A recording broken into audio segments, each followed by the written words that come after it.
Ravi colours இன்றைய trending பெண்களுக்கான exclusive கலெக்ஷனுடன் kurtis, palazzo pant, Patiala pant, துப்பட்டாக்கள், ஷேப்வேர்கள், நைட்டிகள், பிராண்டட் உள்ளாடைகளும் கிடைக்கும். ரவி கலர்ஸ், நேரு வீதி, ராஜா தியேட்டர் சிக்னல் அருகில், புதுச்சேரி. வணக்கம். முக்கிய செய்திகள். புதுச்சேரியில் தனி கூட்டணி அமைத்து தேர்தலை சந்திக்க தயாராகும் திராவிட முன்னேற்றக் கழகம். இந்தியா கூட்டணி கட்சியினருடன் தொகுதி பங்கீடு குறித்து ஆலோசனை. புதுச்சேரிக்கான எந்த திட்டத்தையும் மத்திய பட்ஜெட் அறிவிக்கவில்லை. முன்னாள் முதலமைச்சர் நாராயணசாமி குற்றச்சாட்டு. பிப்ரவரி 12ஆம் தேதி கூடுகிறது புதுச்சேரி சட்டசபை. இடைக்கால பட்ஜெட் தாக்கல் செய்யப்பட உள்ளதாக சபாநாயகர் செல்வம் தகவல். பணி நிரந்தரம் செய்ய வலியுறுத்தி சிறை நிரப்பும் போராட்டத்தில் ஈடுபட்ட ஒப்பந்த ஆசிரியர்கள் சட்டசபையை முற்றுகையிட முயன்றதால் பரபரப்பு. நம்ம பாண்டிச்சேரிக்கு ரிலையன்ஸ் ஃபேஷன் வேர்ல்ட் வந்தாச்சு. குவாலிட்டியான பிராண்டட் ஆடைகள் கம்மியான விலையில. எங்க தெரியுமா? அண்ணா சாலை ரத்னா தியேட்டர் பக்கத்துல இருக்க நம்ம ரிலையன்ஸ் ஃபேஷன் வேர்ல்ட் தான். இங்க கலெக்ஷன்ஸ் எல்லாமே ட்ரெண்டுக்கு ஏத்த மாதிரி இருக்கு. விழாக்கால சிறப்பு சலுகையாக நீங்கள் வாங்கும் அனைத்து ஆடைகளுக்கும் சிறப்பு ஆஃபர்களுடன் நிச்சய பரிசுகளும் உண்டு. கம்மியான பிரைஸ்ல பிராண்டட் ஆடைகள் வாங்க அண்ணா சாலை ரிலையன்ஸ் ஃபேஷன் வேர்ல்ட் வாங்க. ரிலையன்ஸ் ஃபேஷன் வேர்ல்ட் நம்பர் 460 அண்ணா சாலை ரத்னா தியேட்டர் அருகில், புதுச்சேரி. இனி விரிவான செய்திகள். புதுச்சேரியில் திராவிட முன்னேற்றக் கழகம் தலைமையில் தனி கூட்டணி தொகுதி பங்கீடு குறித்து பேச்சுவார்த்தை நடத்தியுள்ளது காங்கிரஸ் கட்சியினரிடையே அதிர்ச்சியை ஏற்படுத்தியுள்ளது.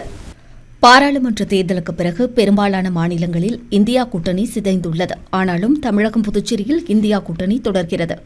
ஆனால் சட்டமன்ற தேர்தலில் இந்த கூட்டணி நீடிக்குமா என்ற கேள்வி தற்போது எழுந்துள்ளது.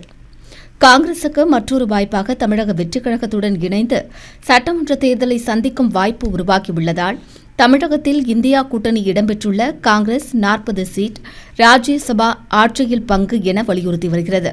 ஆட்சியில் பங்கு என்ற பேச்சுக்கே இடமில்லை என்று திராவிட முன்னேற்றக் கழகம் தரப்பில் திட்டவட்டமாக கூறப்பட்டுள்ளது. இது இந்தியா கூட்டணியில் பிளவு ஏற்படுத்தும் சூழ்நிலையை உருவாக்கியுள்ளது. இருப்பினும் கூட்டணியில் இடம்பெற்றுள்ள இந்திய கம்யூனிஸ்ட், மார்க்சிஸ்ட், விடுதலை சிறுத்தைகள் கட்சிகள் திராவிட முன்னேற்றக் கழகத்துடன் கூட்டணி தொடரும் எனவும் தெரிவித்துள்ளது.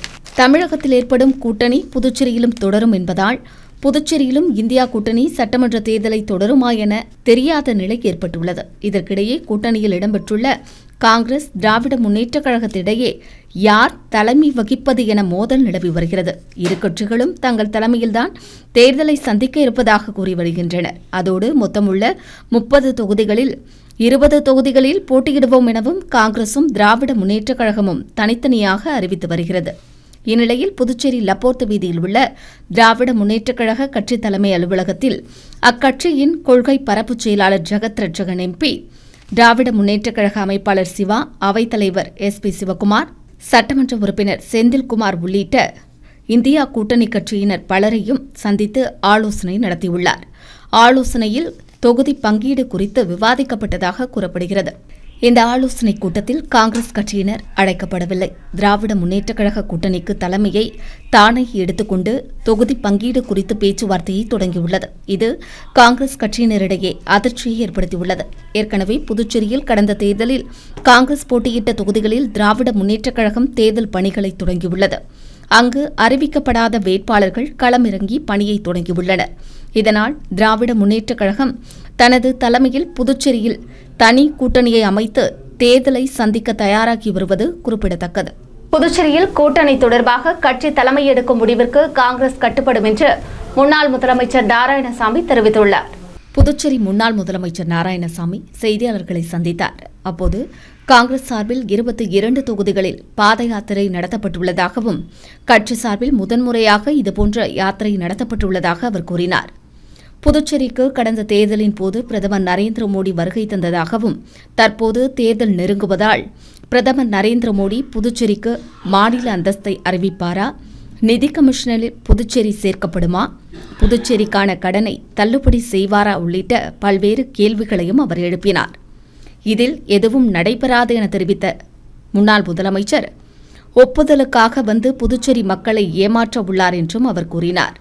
மேலும் மத்திய பட்ஜெட்டை புதுச்சேரி முதலமைச்சர் ரங்கசாமி வரவேற்றுள்ளார் என்றும் புதுச்சேரிக்கான எந்த திட்டத்தையும் பட்ஜெட் அறிவிக்கவில்லை என்றும் அவர் குற்றம் சாட்டினார். தொடர்ந்து பேசிய அவர் புதுச்சேரியில் காங்கிரஸ் தலைமையில் இந்தியா கூட்டணி ஆட்சி அமைக்கும் என்றும் காங்கிரஸ் கட்சியை தவிர்த்துவிட்டு திராவிட முன்னேற்றக் கழக கூட்டணி ஆலோசனை நடத்தி வருவது குறித்து செய்தியாளர்கள் கேள்வி எழுப்பியதற்கு கூட்டணி தொடர்பாக கட்சி தலைமையெடுக்கும் முடிவுக்கு காங்கிரஸ் கட்டுப்படும் என முன்னாள் முதலமைச்சர் நாராயணசாமி பதிலளித்தார். அனைத்து துறைகளிலும் ஊழலை ஒட்டுமொத்தமாக நீக்க வேண்டும் என்றால் இந்த என்ஆர் பாஜக அரசு வீட்டுக்கு அனுப்ப வேண்டும். இந்தியா கூட்டணியிலே காங்கிரஸ் தலைமையில் ஆட்சி வர வேண்டும் என்று மக்களை சந்தித்து நாங்கள் எங்களை வருத்தி கொண்டு தெரு தெருவாக மக்களை சந்தித்தோம். மக்கள் மத்தியில் அதற்கு சிறப்பான வரவேற்பு இருக்கிறது. மக்கள் இன்முகத்தோடு எங்களை வரவேற்று கண்டிப்பாக நாங்கள் மாற்றத்திற்கு தயாராக இருக்கிறோம், உங்களுக்கு ஆதரவு கொடுக்கிறோம் என்று வெளிப்படையாக கூறுகிறார்கள். எங்களுடைய இந்த பாத யாத்திரையானது காங்கிரஸ் கட்சியுடைய தலைவர்களும் தொண்டர்களும் ஒருங்கிணைந்து இரவு பகல் பார்க்காமல் மழையிலும் வெயிலிலும் மக்களை சந்தித்து ஒரு மிகப்பெரிய சாதனையை காங்கிரஸ் கட்சி படைத்திருக்கிறது. புதுச்சேரி சட்டப்பேரவையின் 6வது கூட்டத்தொடர் 3வது பகுதியாக பிப்ரவரி 12ஆம் தேதி கூட்டப்பட உள்ளதாக சபாநாயகர் செல்வம் தெரிவித்துள்ளார். புதுச்சேரி சட்டப்பேரவைத் தலைவர் செல்வம் சட்டப்பேரவை வளாகத்தில் செய்தியாளர்களை சந்தித்தார். அப்போது அவர் புதுச்சேரியில் 15வது சட்டப்பேரவையின் 6வது கூட்டத்தொடர் 3வது பகுதியாக பிப்ரவரி 12ஆம் தேதி வியாழக்கிழமை காலை 9 மணிக்கு கூட்டப்பட உள்ளதாகவும் இடைக்கால பட்ஜெட் தாக்கல் செய்யப்பட உள்ளதாகவும் தெரிவித்தார். 2026-27 நிதியாண்டிற்கான ஓட்டான் அக்கவுண்ட் முதலமைச்சரால் அறிமுகப்படுத்தப்பட உள்ளதாகவும் அவர் கூறினார். மேலும் பிரதமர் நரேந்திர மோடி வரும் 16ஆம் தேதி புதுச்சேரி வரவுள்ளதாகவும் அன்றைய தினம் அரசு சார்பில் பல்வேறு திட்டங்களை தொடங்கி வைக்க உள்ளதாகவும் சபாநாயகர் செல்வம் தெரிவித்தார். இன்றைக்கு மாண்புமிகு மத்திய நிதியமைச்சர் நிர்மலா சீதாராமன் நேற்றைக்கு முன்தினம் அறிவித்த நிதி நிலைகளில் பல்வேறு நலத்திட்டங்களை அறிவித்திருக்காரு. இந்தியா ஒரு வளர்ச்சியடைந்த 2047ஆம் ஆண்டு வளர்ச்சியடைந்த பாரதத்தை நோக்கி நகரும் விதமாக அவருடைய பட்ஜெட் உரையிலே அத்தனை இணைவுகளை சொல்லியிருக்காங்க. பொதுமக்கள் பயன்படுத்த பல்வேறு பொருட்கள் வரியை முழுமையாக கொடுத்திருக்கிறாங்க. இந்த போதை வஸ்துக்களை சிகரெட் பீடியெல்லாம் வரி ஏற்றிருக்காங்க.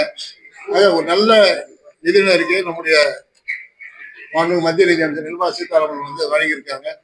அவர்களுக்கும் புதுச்சேரி அரசு சார்பாக நம்முடைய நெஞ்சார்ந்த நன்றியை தெரிவித்துக் கொள்கிறோம். வளர்ச்சியடைந்த பாரதத்தை நோக்கி புதுவைக்கு வர இருக்கின்ற பாரத பிரதமருக்கு உங்களின் சார்பாக வருக வருக என்று அரசு வேண்டுகோளை வைத்து அந்த நிகழ்வு நல்ல முறையில் நடைபெறும். அதே மாதிரி சட்டப்பேரவையானது 12ஆம் தேதி காலை 9 மணிக்கு மீண்டும் கூட்டப்படும் என்று தெரிவித்துக் கொள்கிறேன். நன்றி, வணக்கம். புதுச்சேரியில் பணி நிரந்தரம் செய்ய வலியுறுத்தி சிறை நிரப்பும் போராட்டத்தில் ஈடுபட்ட ஆசிரியர்கள் 200க்கும் மேற்பட்டோரை காவல்துறையினர் கைது செய்தனர்.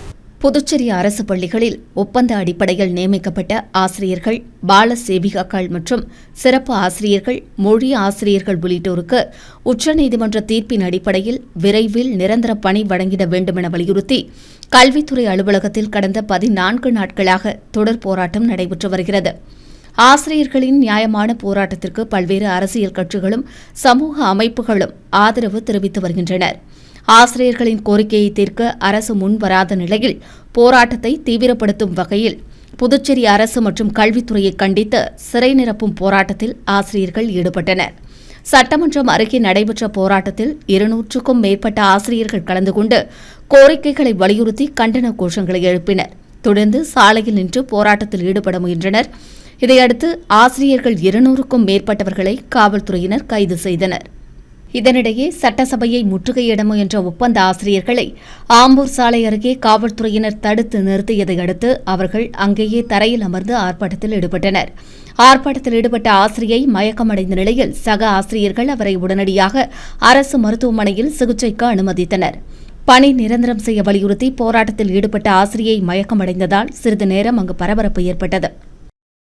இந்த ஒப்பந்த ஆசிரியர்கள் அனைவரும் பணி நிரந்தரம் செய்யப்படுவார்கள் என்று தேர்தல் அறிக்கையிலே சொல்லப்பட்டது. ஆனால் 5 ஆண்டுகள் ஆகியும் இன்னும் அவர்கள் பணி நிரந்தரம் செய்யப்படவில்லை. கடந்த 2025ஆம் ஆண்டு சட்டமன்றத்திலே புதுவை கல்வி அமைச்சர் அவர்கள் இந்த ஒப்பந்த ஆசிரியர்கள் 292 பேரும் பணிநிரந்தரம் செய்யப்படுவார்கள் என்று கடந்த மார்ச் மாதம் சொன்னார்.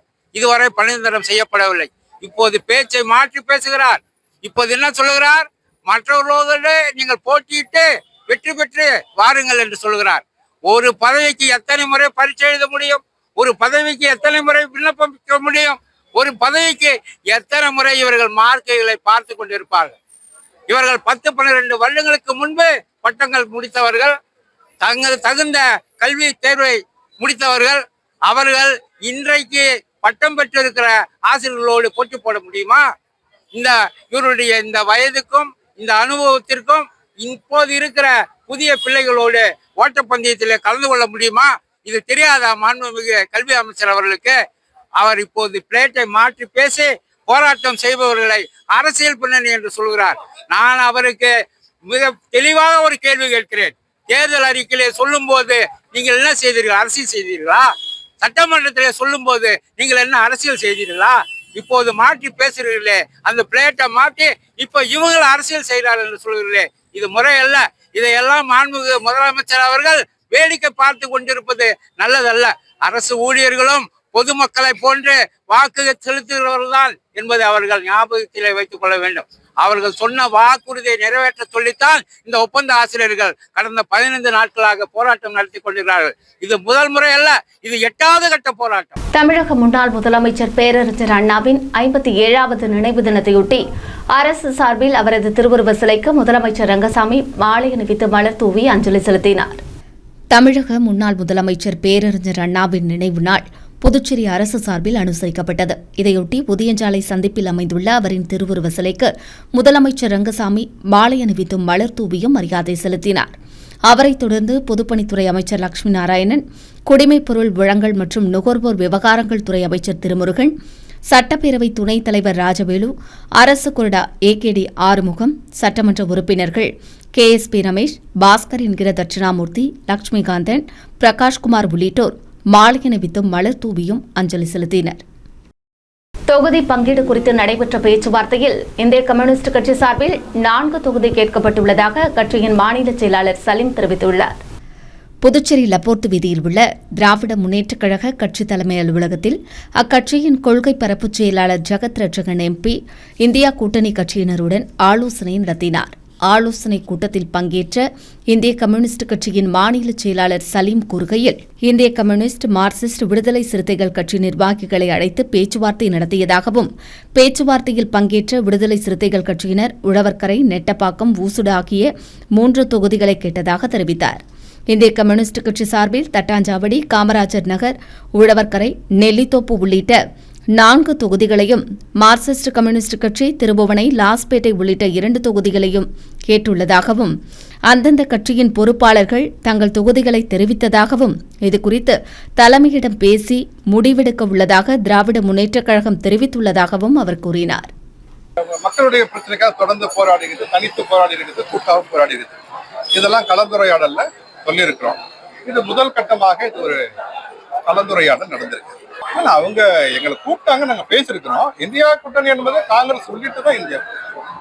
தமிழ்நாட்டில் என்ன ஆகுது? தமிழ்நாடு அலையன்ஸ் தானே. புதுச்சேரியில் இந்தியா கூட்டணி கட்சிக்கு தலைமை வகிப்பது யார் என்பது குறித்து கட்சி தலைமை முடிவெடுக்கும் என திராவிட முன்னேற்றக் கழக கொள்கை பரப்புச் செயலாளர் ஜெகத் ரட்சகன் MP தெரிவித்துள்ளார்.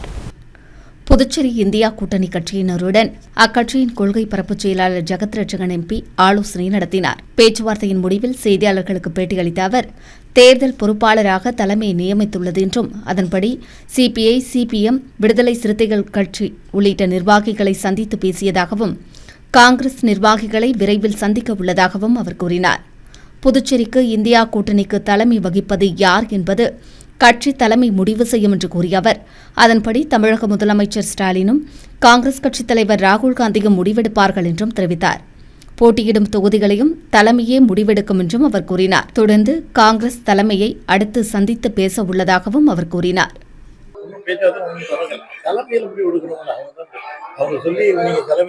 முடிவெடுங்கிறது பேசுன்னு சொன்னால் நாங்கள் பேசுவோம். நான் பொறுப்பாளராக வந்திருக்கிறேன், உங்களை சந்திக்க வந்திருக்கிறேன் அப்படின்னு சொல்லிட்டு அவங்க எல்லாம் பேசுறதுக்காக தான் வந்தேன். தவிர தேர்தலை பற்றியோ கூட்டணியை பற்றியோ எதுவுமே நாங்கள் பேசுகிறோம். தலைமை தான் முடிவெடுக்கிறோம். பேரறிஞர் அண்ணாவின் நினைவு தினத்தையொட்டி அவரின் திருவுருவ சிலைக்கு முன்னாள் சட்டமன்ற உறுப்பினர் ஓம் சக்தி சேகர் மாலை அணிவித்து மலர் தூவியும் அஞ்சலி செலுத்தினார். புதுச்சேரி குயவர்பாளையம் லெனின் வீதியில் அமைந்துள்ள அண்ணா திராவிட முன்னேற்றக் கழக மாநில கழக அலுவலகத்தில் அலங்கரித்து வைக்கப்பட்டிருந்த பேரறிஞர் அண்ணாவின் திருவுருவப் படத்திற்கு கழக செயலாளரும் முன்னாள் சட்டமன்ற உறுப்பினருமான ஓம் சக்தி சேகர் தலைமையில் கட்சியினர் மற்றும் தொண்டர்கள் மாலை அணிவித்து மலர் தூவியும் அஞ்சலி செலுத்தினர். இதையடுத்து மாநில கழக செயலாளர் ஓம் சக்தி சேகர் தலைமையில் ஒதியஞ்சாலையில் உள்ள பேரறிஞர் அண்ணாவின் திருவுருவ சிலைக்கு மாலை அணிவித்து மரியாதை செலுத்தும் நிகழ்ச்சி நடைபெற்றது. மேலும் அண்ணா சிலையின் கீழே அரசு சார்பில் வைக்கப்பட்டிருந்த உருவப்படத்திற்கும் மலர் தூவி அஞ்சலி செலுத்தப்பட்டது. இந்நிகழ்ச்சியில் மாநில கழக நிர்வாகிகள், மாநில அணிச் செயலாளர்கள், தொகுதி கழக செயலாளர்கள் மற்றும் செயற்குழு உறுப்பினர்கள், தொகுதி மற்றும் வார்டு கழக நிர்வாகிகள், பொதுமக்கள் பலரும் கலந்து கொண்டு அண்ணாவின் திருவுருவ சிலைக்கும் திருவுருவ படத்திற்கும் மலர் தூவி அஞ்சலி செலுத்தினர். புதுச்சேரி வம்பாக்கீரபாளையம் பகுதியில் கட்டி முடிக்கப்பட்டுள்ள சுனாமி நினைவிடத்தை தொகுதியின் சட்டமன்ற உறுப்பினர் அனிபால் கண்ணடி திறந்து வைத்தார். புதுச்சேரி அரசு பொதுப்பணித்துறை கட்டிடங்கள் மற்றும் சாலைகள் கூட்டத்தின் மூலம் பாண்டி மெரினா அருகில் உள்ள வம்பாக்கீரபாளையம் பகுதியில் 2004ஆம் ஆண்டு டிசம்பர் 26ஆம் தேதி ஏற்பட்ட சுனாமி பேரலையில் உயிரிழந்தவர்களின் நினைவாக சுனாமி நினைவிடம் அமைக்கப்பட்டது. இத்திட்டத்திற்காக ஒப்பந்த புள்ளிகள் கோரப்பட்டு பணிகளுக்கான பூமி பூஜை கடந்த ஆண்டு நடைபெற்றது. இந்நிலையில் பணிகள் மேற்கொள்ளப்பட்டு தற்போது முழுமையாக நிறைவு பெற்றதை அடுத்து சுனாமி நினைவிடத்தின் திறப்பு விழா நடைபெற்றது. நிகழ்ச்சியில் தொகுதியின் சட்டமன்ற உறுப்பினர் அனிபால் கண்ணடி கலந்து கொண்டு சுனாமி நினைவிடத்தை திறந்து வைத்தார். செயற்பொறியாளர் சந்திரகுமார், இளநிலை பொறியாளர் பிரபாகர், முன்னாள் மற்றும் இந்நாள் பஞ்சாயத்து நிர்வாகிகள், சின்னக்கடை மற்றும் பெரிய கடை மீன் வியாபாரிகள், ஊர் பொதுமக்கள் பலர் இந்நிகழ்ச்சியில் கலந்து கொண்டனர். தொடர்ந்து நீண்ட நாள் கோரிக்கையை நிறைவேற்றிய சட்டமன்ற உறுப்பினர் அனிபால் கண்ணடிக்கு வம்பாக்கீரபாளையம் பகுதி மக்கள் நன்றி தெரிவித்தனர். கொரோனா காலத்தில் பணிக்கு அமர்த்தப்பட்ட சுகாதார ஊழியர்களை பணி நிரந்தரம் செய்ய வலியுறுத்தி பிரதமர் மற்றும் குடியரசுத் தலைவருக்கு தபால் அனுப்பும் போராட்டம் நடைபெற்றது. கொரோனா காலத்தில் ஒப்பந்த அடிப்படையில் நேரடி தேர்வு நடத்தி பணிக்கு அமர்த்தப்பட்ட ஊழியர்கள் பணி நீக்கம் செய்யப்பட்டதை கண்டித்தும் நிரந்தர பணி வழங்க வலியுறுத்தியும் கொரோனா பாதுகாப்பு கவசத்தை அணிந்து கொண்டு குடியரசுத் தலைவர், பிரதமர் உள்ளிட்டவர்களுக்கு தபால் அனுப்பும் போராட்டம் நடைபெற்றது. பாதுகாப்பு கவசத்துடன் புதுச்சேரி அண்ணா சிலையிலிருந்து புறப்பட்ட பேரணியானது அரசை கண்டித்து கோஷங்களை எழுப்பியவாறு முக்கிய வீதிகள் வழியாக சென்று தலைமை தபால் நிலையத்தை அடைந்தது. தொடர்ந்து பாதிக்கப்பட்ட அனைத்து ஊழியர்களும் தனித்தனியாக கையொப்பமிட்ட கடிதங்களை குடியரசுத் தலைவர், பிரதமர், புதுச்சேரி துணைநிலை ஆளுநர், முதலமைச்சர் உள்ளிட்டவர்களுக்கு அனுப்பி தங்களது கோரிக்கைகளை வலியுறுத்தினர். நாடு முழுவதும் உள்ள கோவிட் வீரர்கள் சமமாக நடத்தப்படுவதை உறுதி செய்யும் விதமாக கொள்கையை அனைத்து மாநிலங்கள் மற்றும் யூனியன் பிரதேசங்களில் சீராக நடைமுறைப்படுத்த வேண்டுமென்றும் நாட்டின் இக்கட்டான சூழலில் சேவை செய்த 256 ஊழியர்களின் வாழ்வாதாரம் மற்றும் எதிர்கால பாதுகாப்பை உறுதி செய்ய வேண்டும் என்றும் வலியுறுத்தப்பட்டது.